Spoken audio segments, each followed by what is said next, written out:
G'day ladies and gents, and welcome to War Thunder with Mags, and welcome to Sicily and the P-51.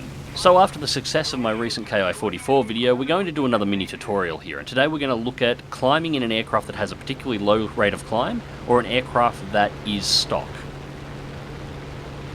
Now, the majority of the battles that you've seen on my channel, I tend to cut the climbing out and start around about 60 seconds before the battle starts, get into the action and show what's going on. This time I won't be doing that. I'm going to show the entire climb, the whole setup, the entire match from start to finish. However, I am going to use the fast forward options a couple of times here and there to speed the action up.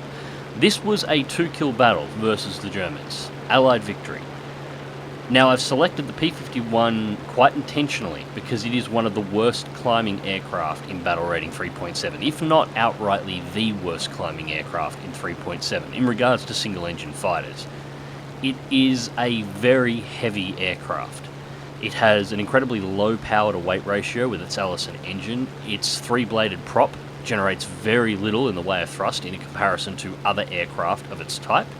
And to top it all off, the Allison engine, it's really optimized for combat below 10,000 feet. Once you start exceeding 10,000 feet in a Mustang, the engine starts losing significant amounts of power. There's a reason why this thing got 420mm Hispano screwed into the wings and got told to go and attack ground targets most of the time. At the time that this thing was a primary service aircraft, the Spitfire was better for short-range interception, and the P-47, even the early Razorbacks, were better long-range, high-altitude fighters. The Mustang was not really great at anything. Now, if all this wasn't bad enough, just to top it off, this aircraft's only half spaded. I never actually completed the spade on this when it first came out, mostly because it suffered massive engine overheating problems. Flying with the throttles above 80% would almost always kill the engine given enough time, so it was just frustrating to fly, and there were simply better aircraft for me to fly. So, just to recap, we've got a low-powered aircraft that doesn't like to perform above 10,000 feet, that is optimized for low-level ground attack, that only has half its upgrades. Let's go fight the Germans at altitude. So how do you beat the Germans in a climb? Well, the answer is actually quite simple on this one. You don't. There is no way for you to beat them. Even the fastest climbing aircraft in the US tree only match the climb capabilities of German aircraft. German aircraft were designed, especially their low-level ones, were designed to get to altitude very, very, very quickly. By contrast, American aircraft were designed to fight over longer distances, so they didn't need that short climb capability to intercept high-altitude targets. As a general rule, they were designed to fly for hours before they ever hit the combat zone, which gives you plenty of time to get to whatever altitude you want to get to. So, you can't beat the Germans in a climb. How do you climb then? Well, usually the advice that's given to people is to side climb. I don't like giving this advice. The problem with side climbing is it's extremely predictable. Let me give you an example, and you can see it here with the American fighters and the British fighters that are taking part in the Sicily map right here. There are 2 climb angles they're following. They're either turning left immediately off the runway and climbing the south wall of the map, or they're taking off and putting themselves immediately into a climb at the end of the runway and climbing the east wall of the map. Now, both of these will keep you away from German forces for as long as is necessary for you to get altitude, but do you think the Germans don't know you're there and climbing up those walls? You do it every single time. They know precisely where you are. Now, the remaining aircraft on the team tend to go low and straight down the centre of the map, ground pounding, looking for the ground targets that are floating around the island in the centre of the Sicily map, and you can see some of those in this particular climb as well. Now, as I've already said, German aircraft will always outclimb the American aircraft. They are faster climbing planes. They will get up to 20,000 feet or beyond with very little issue, and they will do it faster than any American or British aircraft can. Even the early Spitfires, while they definitely give the Germans their best run for their money, don't climb fast enough to beat a good 109 that's fully upgraded with a pilot who knows how to optimize his climb. Now, because the Germans have this massive climb advantage, they can climb pretty much wherever the hell they want. They're at no risk. It doesn't matter how the situation unfolds. They're always going to be higher on the map than you are. So German fighters can feel free to climb directly towards the east and south walls where they know you're going to be climbing. The planes that are most dangerous are going to be there because they're always there, position themselves and start attacking you from above as soon as you come off the walls. It doesn't happen every time, but whenever I'm flying Germany on this map, I climb towards the east or the south wall, and I go looking for the guys that are climbing, and I prioritise my targets based on the altitude that they're at, and I kill my way to ground level. So, what this video is about is how do you get an aircraft that is non-competitive in a climb race, even against other American aircraft, to altitude? Well, you'll notice so far we've been climbing for just over 5 minutes. And somehow I'm at 12,400 feet, and I'm above some of the Germans. You'll also notice that I'm still nearly on top of the Allied runway. This is called spiral climbing. You'll notice when I took off from the runway, I did climb the east wall, along with the P-51 that's in front of me at the moment. Once my engine started to overheat, I leveled the plane out, got some airspeed up, then made a 180 and reclimbed back towards the runway. Once I crossed the top of the runway, I then turned right and climbed the south wall, and then began to slowly bank my way up to the position that I'm in now, which puts me in exactly the right spot to take my first kill. Not the cleanest or most exciting kill in the world, but the Mustang is pretty tanky. It'll take a few hits from a 109, and, well, most importantly, this plane is flying like crap at the moment. Remember, this aircraft's best combat performance was always below 10,000 feet, and I'm already engaging at 11.7, and we're about to go a little bit higher. But now I've taken my first kill. Don't move in to engage. You can see behind me there is a massive swarm of Germans that are above, and they range in altitudes between my altitude at 12,000 feet right now through to about 18,000 feet. So after I've taken my kill, turn away and get some more speed and altitude. I need to get myself back up to their level, and what you'll see that I'm doing here is, well, basically I'm letting the Germans give me the altitude advantage. I need to get the plane as high as I can possibly get the P-51 while still keeping myself safe. And by safe I mean far enough away from the enemy team that they either cannot see me or that I am not practical to engage, and there are other targets that are better for them to engage. And I'm letting them engage those targets and then moving in and capitalising on that. But before we go too far into the tactics, while we're taking a little bit of a fly out this way and getting some more speed and altitude, back to the spiral climbing, which my first kill sort of cut off what I was trying to explain. And you'll actually notice that I'm back to spiral climbing again right now. The reason why you spiral climb over the runway is there's two factors you need to take into account whenever you're trying to climb in War Thunder, specifically when you're side climbing in an aircraft that you know isn't competitive in a climb race.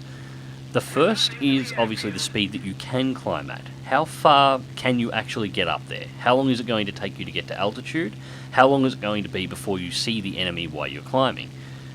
Now that last part takes into account a second thing, the distance you cover on the map. The longer you fly in a single direction trying to gain altitude, the more of the map you cover, the deeper into the map you get, and the closer to the enemy you get. Now this isn't too much of a problem if you're flying an aircraft that's relatively competitive in a climb race. Even if it's not a plane that's going to win, it's a plane that is going to be close enough, within 1,000 feet of your enemy. It's not a problem. When you're in a plane that's at a significant climb disadvantage, like the P-51, flying in any direction, even a direction that may only have you encounter a single enemy aircraft, is effectively flying right into the optimal attack position for them to hit you. Spiral climbing on your side of the map, preferably directly over your own runway, using it as a waypoint to gauge how far you have travelled across the map, puts you in a position where the enemy could still get to altitude. And you can still fly over and get into a position that's above you. Your climb rate is generally not that great.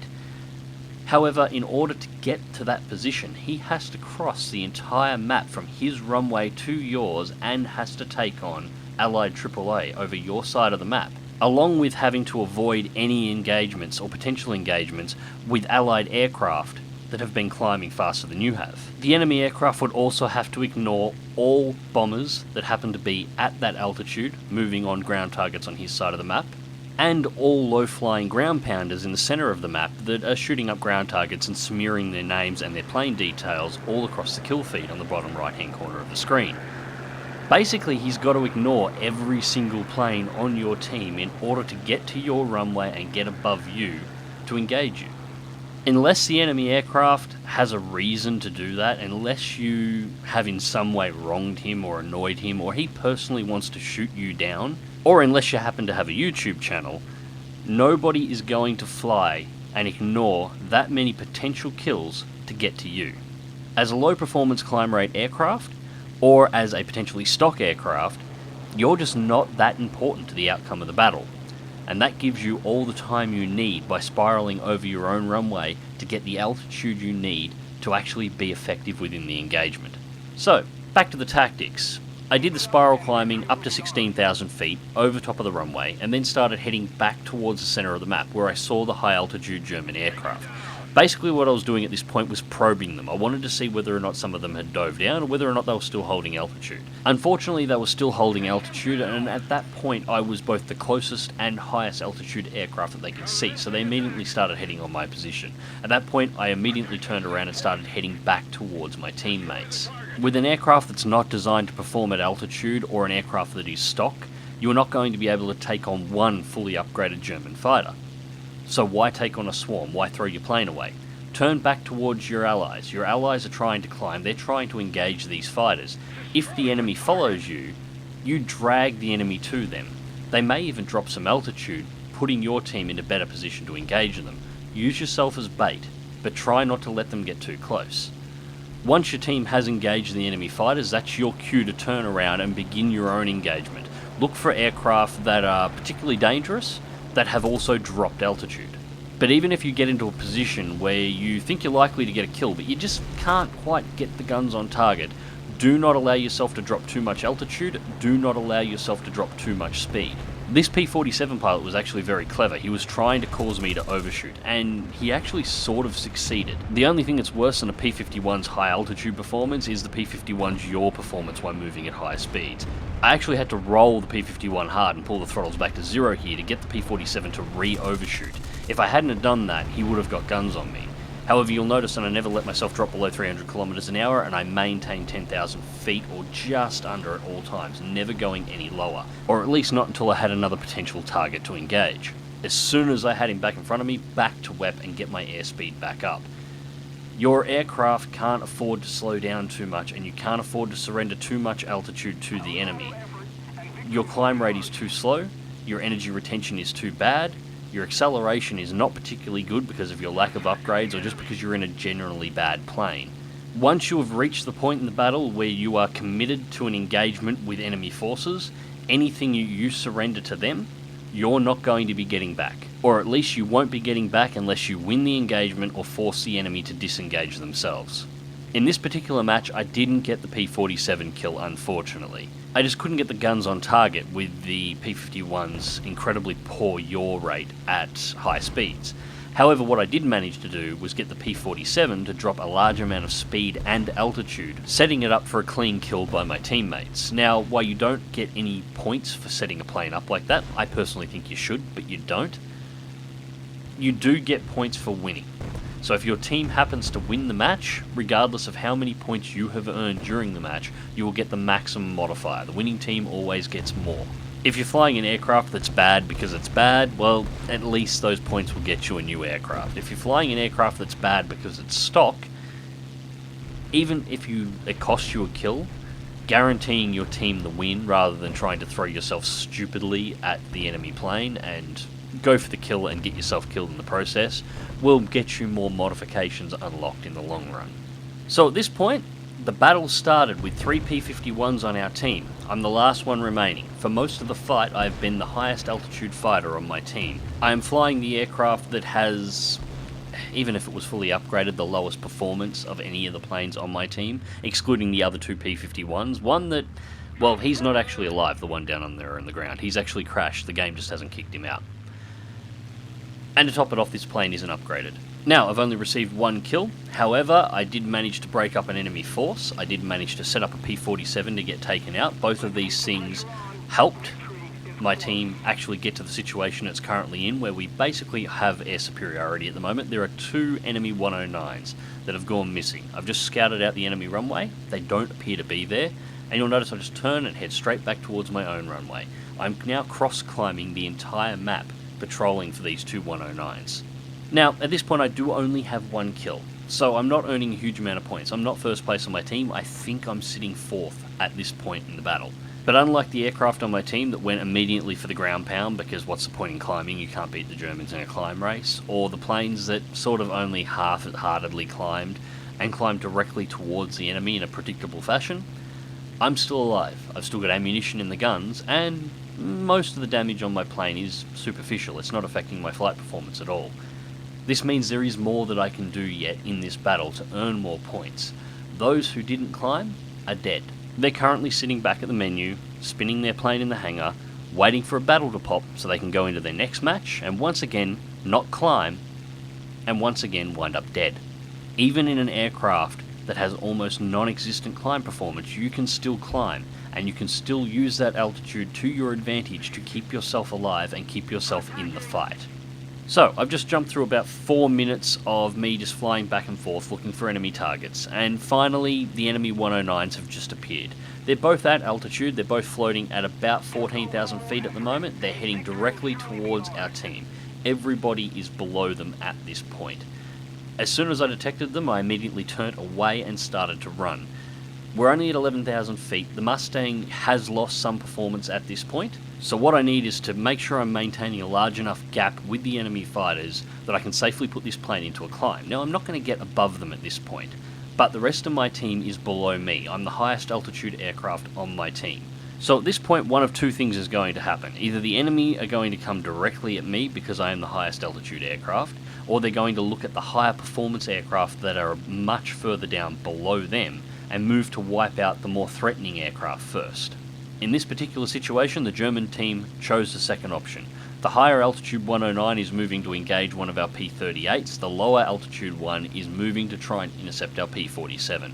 The low level 109 has just handed me the energy advantage that I couldn't take for myself. And so at this point, roll out and dive on the target.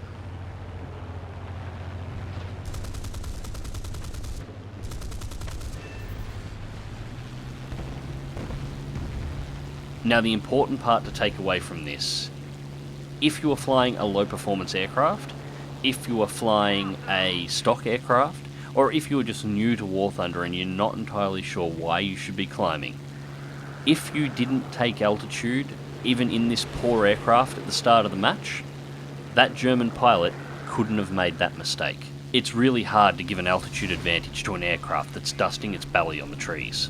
And just to make sure nobody thinks I was kidding or joking around in regards to the current upgrade status of this P-51, there you go, that's how far it was. I just unlocked the engine modification. So, this is pretty much how I climb in every stock aircraft, or every stock prop aircraft that I have, and every single low performance aircraft that I have. And this is why I climb in these aircraft, even if it's an aircraft that just doesn't perform at altitude.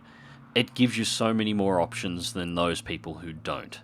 It will keep you alive, and it will allow you to get kills that otherwise you wouldn't have. Now, one last thing. Like any air combat tactic, it is never surefire. Air combat is very liquid. It changes rapidly. That's why I don't do tutorials on it very often. People often get the idea in their heads that so-and-so said to do it this way, so this is the only way it can be done. That's not the case. A perfect example of this is always side climb. Even when it's going to involve you side climbing straight into the enemy's guns, you're an idiot if you don't side climb. What I've shown you here won't always work, but it works often enough that it's worth doing. It has the highest safety margin that you can possibly have with any of your particular climb options you can take, and even if it all turns to shit and your allied team all gets killed because they didn't climb or whatever happens to happen, at the very least it should put you in a position where when the 109s are coming for you, you can make them work for it. Anyways, ladies and gents, I hope you enjoyed the video. Click like if you do, subscribe if you want to see more. Fly smart, fly safe, and I'll catch you in the skies.